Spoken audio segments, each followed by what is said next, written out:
আসসালামু আলাইকুম প্রিয় শিক্ষার্থীরা, তোমরা সবাই কেমন আছো? আশা করি তোমরা সবাই অনেক অনেক বেশি ভালো আছো। আমরা আজকে তোমাদের ষষ্ঠ শ্রেণীর ইংরেজি বইয়ের লেসন 2 কংগ্রেচুলেশনস ওয়েল ডান নিয়ে আলোচনা করব।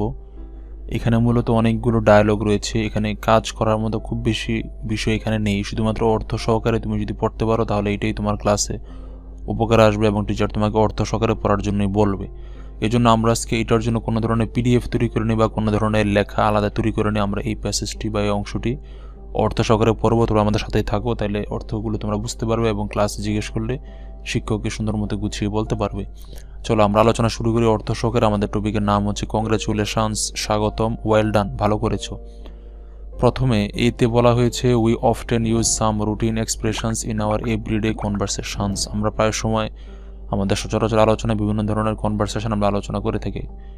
রিড দ্য ফলোয়িং কনভারসেশনস, আমরা নিচের কনভারসেশনটি বা আলোচনাটি পড়ো and see some of the different ways in which we can respond to a good or bad news, এবং তুমি দেখো কিভাবে আমরা ভালো এবং খারাপ খবরে রেসপন্স বা সাড়া দিতে পারি। এক নম্বর ডায়লগে বলা হয়েছে lily goes to A school in Dhaka. Lily ঢাকার একটি স্কুলে যায়।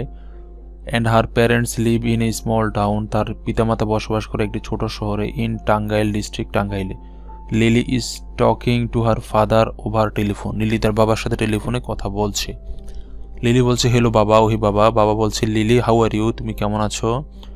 লিলি বলছে ফাইন বাবা, I just got my exam, আমি মাত্র আমার পরীক্ষা শেষ করেছি। I have got an A in my English test, আমি আমার ইংরেজি পরীক্ষায় এ গ্রেড পেয়েছি। বাবা বলেছে ওয়েল ডান, ভালো করেছে son, I am so proud of you, আমি তোমাকে অনেক বেশি গর্বিত। লিলি বলছে থ্যাঙ্কস বাবা, বাই দ্য ওয়ে, যাই হোক, আই হ্যাভ টু গো, আমাকে এখনই যেতে হবে। I will call you again, আমি তোমাকে আবার কল করব। বাবা বলছে বাই সান, শুভ বিদায় সান, টেক কেয়ার, যত্ন নিও। লিলি বলছে ইউ টু, আপনিও বাবা, বাই। এটা হচ্ছে একটা কনভারসেশন। এবার হচ্ছে second conversation. Rahul is a good singer, Rahul একজন ভালো গায়ক। He loves to sing folk songs, সে লোকসঙ্গীত গাইতে পছন্দ করে। Is quite popular with the young generation, যেটা বর্তমান আধুনিক জেনারেশন বা প্রজন্মের কাছে খুব বেশি জনপ্রিয়, মোটামুটি ভালো লেভেলের জনপ্রিয়। His new album has just come out, তার নতুন অ্যালবাম, গানের অ্যালবাম মাত্র বের হয়েছে।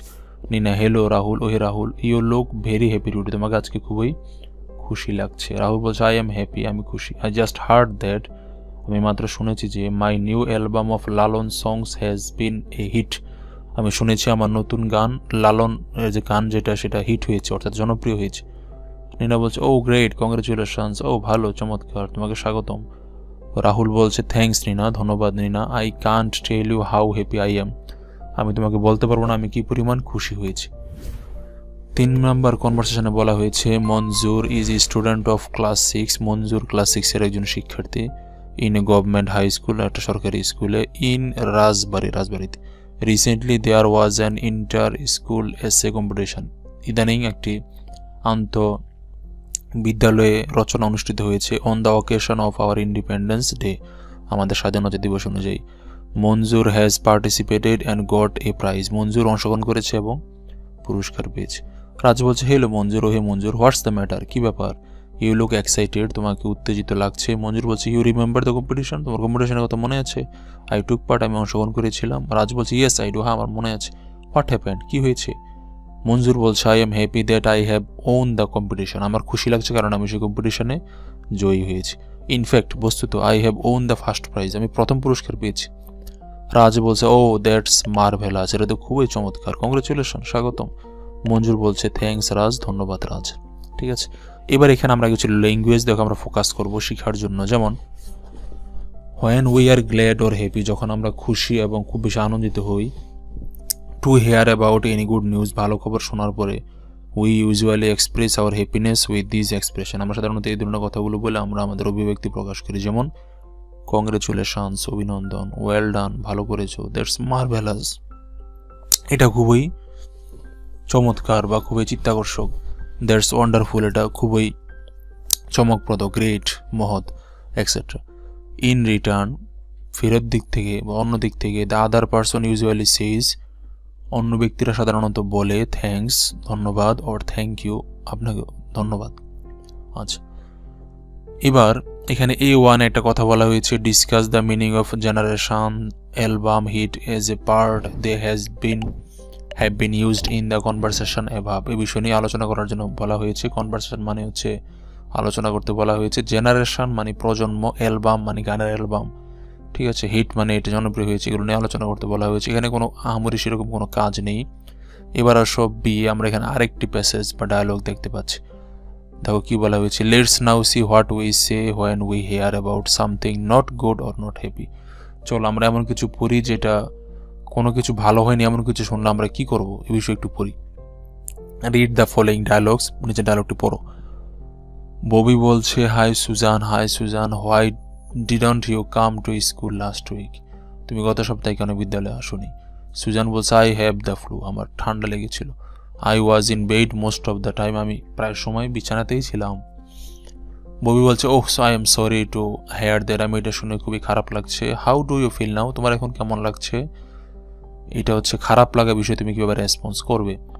2 নম্বর ডায়লগে শাকিল বলছে, hello Manik, oh hey Manik, why are you so quiet today, তুমি আজকে কেন তো নিঃশব্দ নীরব? মানিক বলছে, did you see that pen my friend gave me, তুমি কি দেখেছো আমার যে কলমটা দেওয়া হয়েছে, আমার বাবা আমাকে দিয়েছিল কলমটা, সে কলমটা দেখেছো? আই হ্যাভ লস্ট ইট, আমি এটা হারিয়ে ফেলেছি। It was very dear to me, এটা আমার খুবই প্রিয় ছিল। শাকিল বলছে, ও আই এম সরি, আমার খুবই খারাপ লাগছে। How did you lose it, তুমি কীভাবে এটা হারালে? মানিক বলে, I don't know, I think I dropped it somewhere, আমার কাছে মনে হয় আমি কোথাও এটা ফেলে এসেছি। এটা একটা খারাপ খবর, তুমি কীভাবে রেসপন্স করবে? সরির মাধ্যমে রেসপন্স করবে। 3 নম্বর ডায়লগে বলা হয়েছে, শানু বলছে, hi Monira, oh hey Monira, have you seen the result, তুমি কি রেজাল্ট দেখেছো? Monira, yes I have failed in my math test, আমি অঙ্কে ফেল করেছি। শানু বলছে, oh that's a bad luck, এটা খুবই খারাপ ভাগ্য। I don't know how to tell my parents, আমি জানি না কীভাবে আমার পিতামাতাকে এই কথা বলতে হবে। I think they will understand, আমার মনে হয় তারা বুঝবে। I know you will do better next time, আমি জানি তুমি ভবিষ্যতে ভালো করবে। এখানে কিছু ল্যাঙ্গুয়েজের উপর আমাদের ফোকাস করতে হবে, যে কোন কোন ল্যাঙ্গুয়েজ ইউজ করা হয়েছে। যেমন when we hear about any bad news, যখন আমরা খারাপ কোনো খবর শুনি। উই সে, আমরা বলি, I am sorry to hear that, আমি শুনে খুবই আমারও খারাপ লাগছে। ওর দ্যাটস ব্যাড লাগে, এটা তো খারাপ ভাগ্য, ইত্যাদি বলতে পারি আমরা। ইন রেসপন্স, উল্টা দিক থেকে, the other person usually does not say anything, অন্য দিক থেকে ওই লোক কোনো কিছু বেশি একটা বলে না। তাহলে খারাপ খবর শুনলে আমরা এগুলো দ্বারা রেসপন্স করতে পারি, ঠিক আছে। এবার এখানে B1-এ কিছু কথাবার্তা আছে, এটি কোনো কাজ না বা কোনো কাজ করার মধ্যে কোনো বিষয় না। B2-তে বলা হয়েছে, answer the following questions. What would you say to somebody who, তুমি কাউকে কী বলবে? হ্যাজ ওন এ লটারি, একজন লটারি যে তুমি কী বলবে? হ্যাজ লস্ট এ ফুটবল ম্যাচে ঠকলে তুমি কী বলবে, হেরে গেলে? Has just congratulated you on your good result, তোমার ভালো ফলাফলের জন্য স্বাগতম জানিয়েছে, কী বলবে? হ্যাজ বিন ইল, অসুস্থ ছিল, কী বলবে? Has been selected for a music program on টিভিতে মিউজিক প্রোগ্রামের জন্য তিনি বাছাই হয়েছেন, কী বলবে? ঠিক আছে, এই হচ্ছে লাস্ট মুহূর্তের অংশ।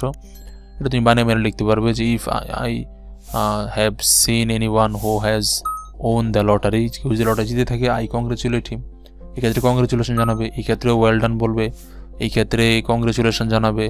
অসুস্থ হয়েছে তুমি বলবে, I am sorry. Has been ill, অসুস্থ, তুমি বলবে, আই এম সরি।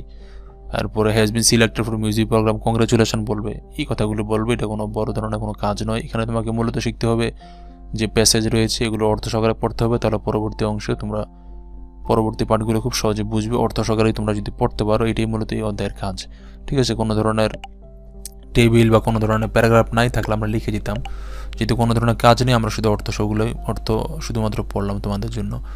আশা করি বুঝতে পেরেছ। সবাই ভালো থাকো, সুস্থ থাকো, সবার জন্য অনেক বেশি শুভকামনা। আল্লাহ হাফেজ।